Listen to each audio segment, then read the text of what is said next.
ಒಂದು ದೊಡ್ಡ ಷಡ್ಯಂತ್ರ ನಡೀತಾ ಇದೆ.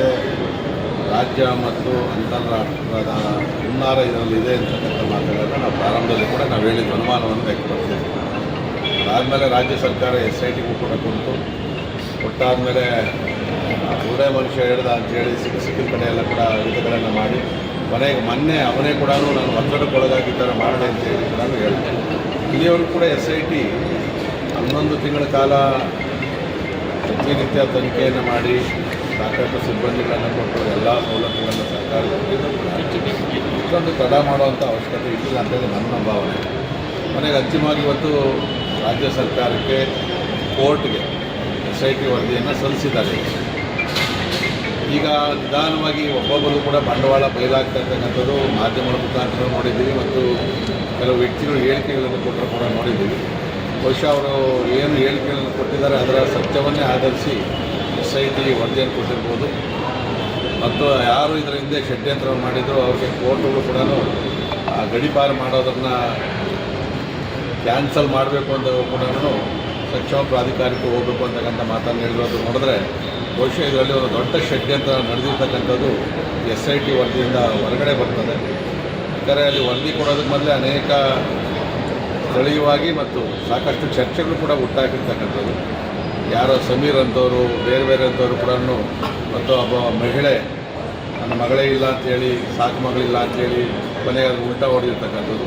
ಇವೆಲ್ಲವನ್ನು ನೋಡಿದ್ರೆ 100ಕ್ಕೂ 100 ಭಾಗ SITಯ ವರದಿ ಈ ಷಡ್ಯಂತ್ರದ ಏನು ಮಾಡಿದರೂ ಅವರ ವಿರುದ್ಧನೇ ಇರ್ತದೆ, ಧರ್ಮಸ್ಥಳದ ಪರವಾಗಿರ್ತದೆ ಅಂತಕ್ಕಂಥದ್ದು ನನ್ನ ಒಂದು ಭಾವನೆ.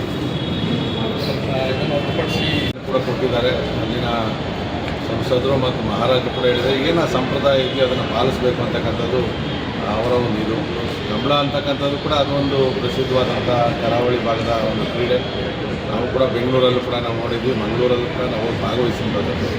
ಇದು ದೊಡ್ಡ ಹಂತದಲ್ಲಿ ತೀರ್ಮಾನ ತೊಗೊಬೇಕಾಗ್ತದೆ. ಇದು ಭಾಳಷ್ಟು ವಾದ ವಿವಾದಗಳಿಗೆ ಆಸ್ಪದ ಕೊಡಬಾರ್ದು. ಅದನ್ನು ಸನ್ಮಾನ್ಯ ಮುಖ್ಯಮಂತ್ರಿಗಳು ಮತ್ತು ದಸರಾ ಆಚರಣಾ ಸಮಿತಿ ಕಮಿಟಿನವರು ಮತ್ತು ಮಹಾರಾಜರ ಜೊತೆಲಿ ಕೂತ್ಕೊಂಡು ಅದನ್ನು ಬಗೆಹರಿಸ್ಕೊಬೇಕು ಅಂತಕ್ಕಂಥದ್ದು.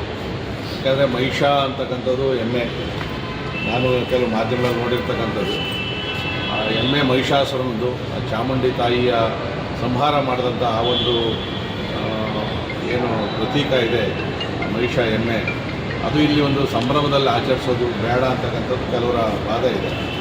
ಒಟ್ಟಾರೆ ಏನಾದರೂ ಕೂಡ ಇಲ್ಲಿಯವರೆಗೂ ಇತ್ತೀಚೆಗೆ ದಸರಾದಲ್ಲಿ ಸಾಕಷ್ಟು ವಿವಾದಗಳನ್ನು ಸೃಷ್ಟಿ ಮಾಡುವಂಥವ್ರು ಒಂದು ತಂಡನೇ ಇದೆ. ಮಹಿಷಾಸುರ ಜಯಂತ್ಯೋತ್ಸವ ಮಾಡ್ತಕ್ಕಂಥದ್ದು ಇವೆಲ್ಲವನ್ನು ಮಾಡ್ತಾಯಿದ್ದಾರೆ. ಇದನ್ನು ಕುತ್ಕೊಂಡು ಬಗೆಹರಿಸ್ಕೊಳ್ತಕ್ಕಂಥದ್ದು CM ಸುದ್ದಿಗೋಷ್ಠಿ ಮಾಡಿದ್ದಾರೆ. ಸನ್ಮಾನ್ಯ ಸಿದ್ದರಾಮಯ್ಯ ಮುಖ್ಯಮಂತ್ರಿಗಳಾಗಿದ್ದಾಗ ಚನ್ನರಾಯಪಟ್ಟಣದಲ್ಲಿ KDBಯನ್ನು ಹೋರಾಟ ಮಾಡಿದ್ಮೇಲೆ ರೈತರುಗಳನ್ನು ಬಿಟ್ಕೊಟ್ಟು ಬೇಡ ಪ್ರಾಜೆಕ್ಟು ಅಂತೇಳಿ ತೀರ್ಮಾನವನ್ನು ಕೂಡ ಮಾಡಿದ್ರು. ಇದು ಯಾಗೋ 15 ವರ್ಷಗಳ ಹಿಂದೆ ಆಗ 5 ಟೌನ್ಶಿಪ್ಗಳನ್ನು ಮಾಡಬೇಕು, ಅದನ್ನು ಬಿಡದಿ ಒಂದು ಅಂತೇಳಿ ಹಿಂದಿನ ಸರ್ಕಾರ ಮಾಡಿತ್ತು.